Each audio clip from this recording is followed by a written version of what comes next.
Kadang kita itu suka merasa heran saat ketemu orang, berkomunikasi, di satu sisi itu kan bagus, tapi yang membuat kita heran, orang-orang itu kenapa bisa salah paham dari komunikasi bersama kita dan apa yang harus kita lakukan. Nah, di video ini saya akan coba untuk ngobrolin itu. Tentu ini didasari oleh beberapa kejadian fenomena yang saya alami dan juga sering mendapatkan cerita melalui pengamatan dari saya ke teman-teman, ke mereka, masyarakat begitu ya, sebagian yang tentunya yang bisa saya jangkau, sekaligus juga cerita teman-teman juga, kenapa sih ini kok bisa terjadi. Kita ambil contoh aja dulu, yang paling sederhana. Misal begini, kita transaksi um, menjual atau membeli gitu ya, membeli barang gitu. Otomatis yang namanya kita membeli barang itu kan kita butuh atau kita memang sedang menginginkan barang itu. Jadi butuh itu kadang-kadang ya bisa butuh, bisa antara hanya sekedar keinginan untuk mengoleksi gitu. Jadi nggak butuh-butuh banget, tapi kita beli gitu. Nah, di satu sisi tentu kita harus paham spesifikasi, paham barang yang kita beli itu. Nah, itu kan kita tanya ya. Nah, tapi hasilnya itu barangnya itu seringkali nggak sesuai dengan apa yang kita inginkan gitu. Nah, ada juga yang lain. Misal kita menggunakan jasa orang, menggunakan jasa nih. Nah, saat kita menerangkan, anggaplah jasa ini adalah jasa untuk pembuatan desain logo, misal desain, jadi jasa jasa desain. Kita itu kan tentu memiliki semacam filosofi, latar belakang, ideologi, harapan, macam-macam ya di sana ya, untuk dituangkan ke dalam logo tersebut dan tentu melalui semacam ya jasanya orang gitu. Di perjalanannya saat kita berkomunikasi, konsultasi, menyampaikan ide-ide, konsep, ternyata itu malah menjadi sebuah kesalahpahaman. Jadi miskomunikasi, apa yang kita pengenkan jadinya apa gitu nggak sesuai. Nah, dari pengalaman itu saya juga sering mendengarkan cerita teman-teman, banyak juga yang mengalami hal yang sama.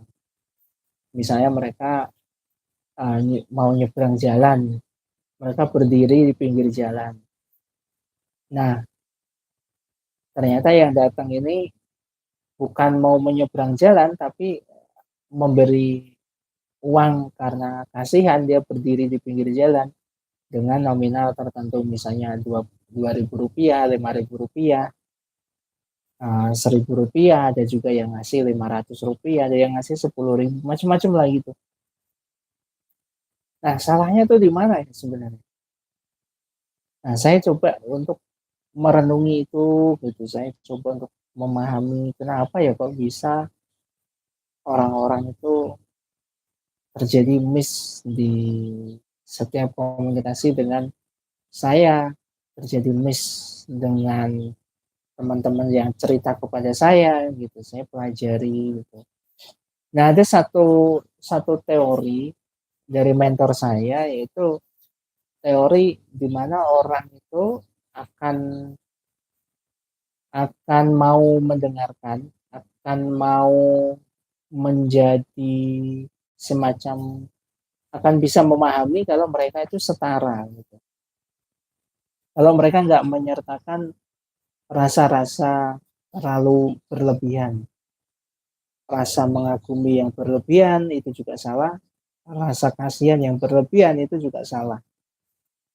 Jadi kalau orang yang mau meletakkan porsi kasihan itu dengan pada tempatnya, mengagumi berlebihan atau mengagumi itu pada tempatnya, nggak yang berlebihan, maka sebenarnya hal seperti ini nggak akan terjadi. Jadi setara itu kata kuncinya.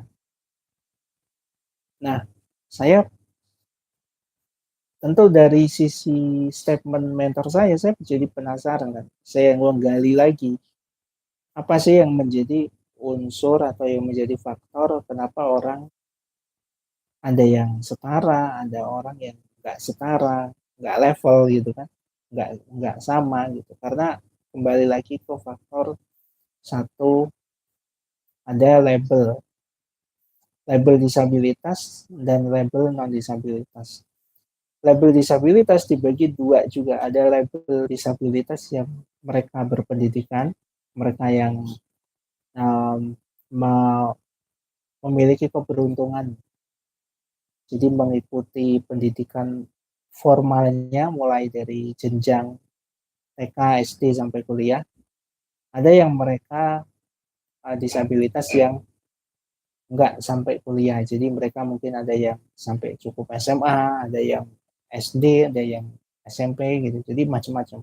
Ada yang mereka hanya mengikuti pendidikan sekolah non formal atau pendidikan non formal keterampilan, misalnya di SLB gitu, misalnya di tempat pusat pelatihan disabilitas, entah itu belajar musik, entah itu belajar terapi massage atau terapi pijat gitu.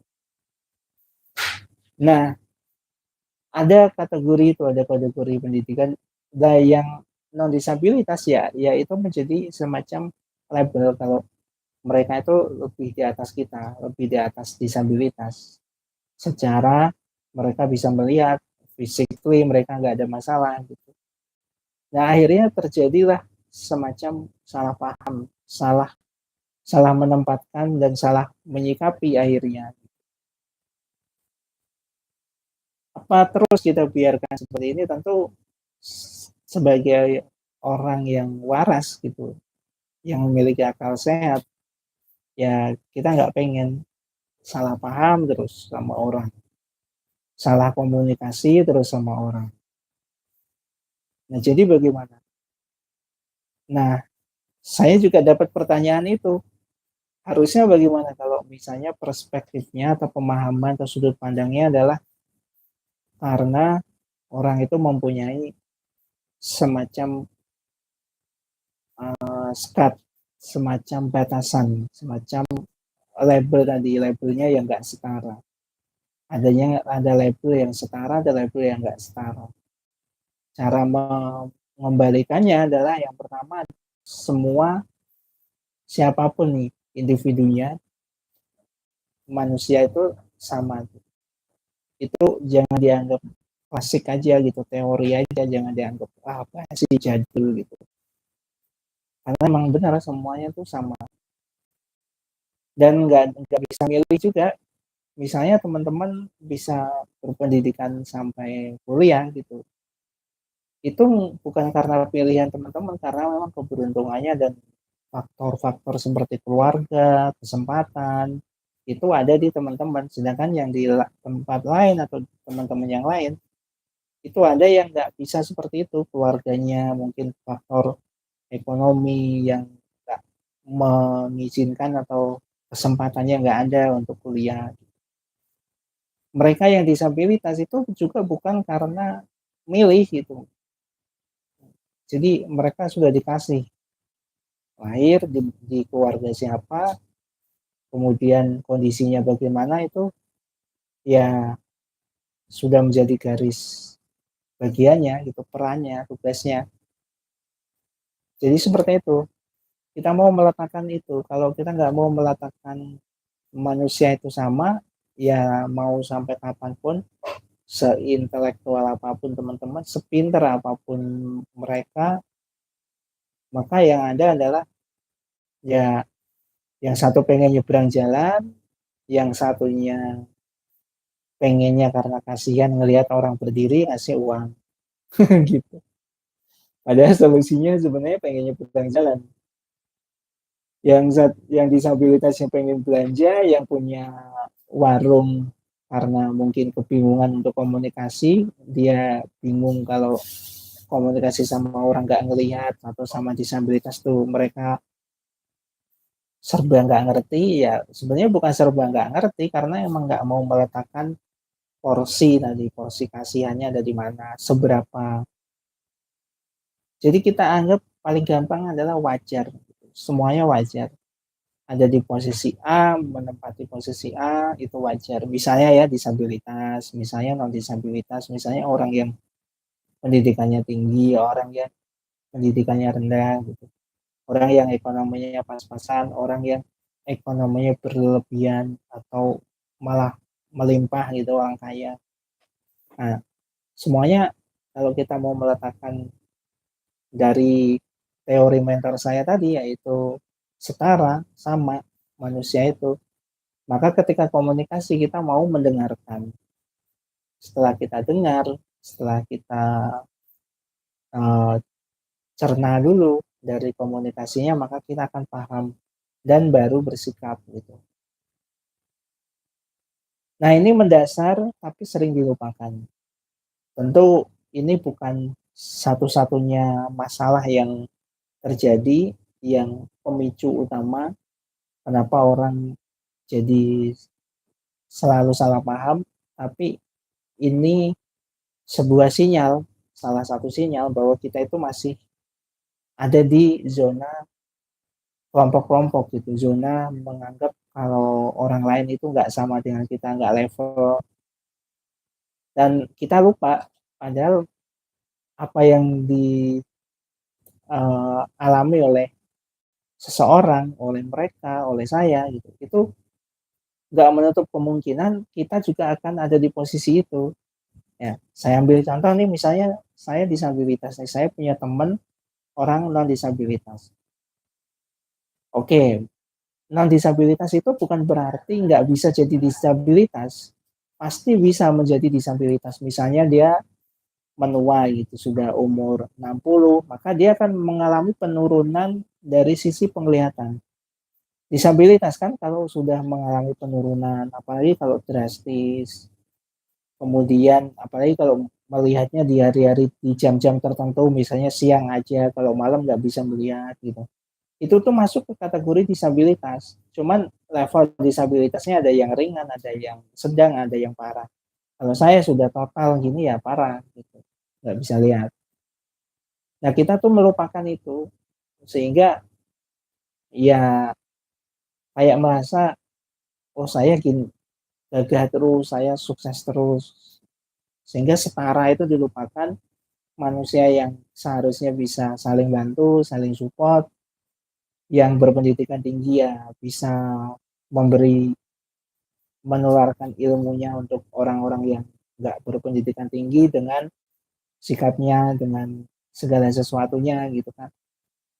Tapi malah uh, meremehkan, malah komunikasinya menjadi semacam nggak setara gitu. Ini jadi masalah. Nah ini ya jawaban saya. Jadi kalau teman-teman harusnya bagaimana yang harus kita lakukan, ya turunkan egonya, jadikan semua yang kita temui manusia itu sama posisinya, mereka punya hak untuk bicara, punya hak untuk didengar, dan sekaligus jika kita memiliki sesuatu proyek, transaksi, intinya adalah berjualan atau kolaborasi ya. Ya kita harus mau mendengarkan dan kita harus mau mencatat poin-poinnya agar kalau kita sudah catat, kita sudah memiliki dari sisi maksud dan tujuannya, kenapa orang itu berdiri, kenapa orang itu mengorder jasa saya. Kalau punya tujuan dan kita memahami tujuannya, maka akhirnya kita bisa nggak merendahkan, bisa nggak berkomentar yang nggak penting gitu. Karena bagaimanapun semuanya kalau sudah terlontar, sudah tersampaikan ucapan-ucapan itu, maka ya itu yang kita pikirkan sebenarnya. Dan itu yang menjadikan misalnya salah paham akhirnya jadi kita nggak belajar, kita nggak bertumbuh. Merasa kita ada di atas angin, tapi aslinya kita malah jatuh gara-gara sikap ucapan kita. Ya, jadi kalau kita membantu disabilitas itu bukan sebuah hal yang menurunkan derajat kita gitu, justru itu menjadi tabungan karena kita bisa menyeberangkan orang di jalan. Kata kuncinya apa? Tanya jika melihat mereka sedang berdiri di pinggir jalan, jika mereka ngetuk pintu warung kita tanya mau beli atau mau apa. Pastilah kalau ke warung seharusnya mau beli. Dan pastikan kalau emang ragu-ragu, oh punya uang apa enggak nih orang? Ya kasih tahu harganya. Ini harganya sekian, misalnya Rinso harganya sekian, wah nyebut merek ya. Enggak apa-apa lah. Iklan dikit meskipun nggak dibayar. Nah, seperti itu ya teman-teman. Jadi kesimpulannya apa kalau kita ngomong kenapa orang terjadi salah paham, orang terjadi miskomunikasi, itu karena mereka nggak mau mendengarkan, nggak mau mencatat maksud dan tujuan, dan nggak mau meletakkan porsi yang tadi ya, mengaguminya jangan sampai berlebihan, kasihan jangan sampai berlebihan, semuanya sedang aja wajar bahwa manusia tuh punya perannya, punya tugasnya, punya jatahnya masing-masing, punya takdirnya masing-masing. Kalau kita sudah letakkan di posisi itu, pelan-pelan kita pasti bisa bertumbuh, bisa menjadi individu yang melengkapi orang lain, bukan menjadi individu yang membebani atau menjadi individu atau orang yang malah justru menyebalkan di hadapan orang lain. Terima kasih. Masih dalam pengharapan. Assalamualaikum warahmatullahi wabarakatuh.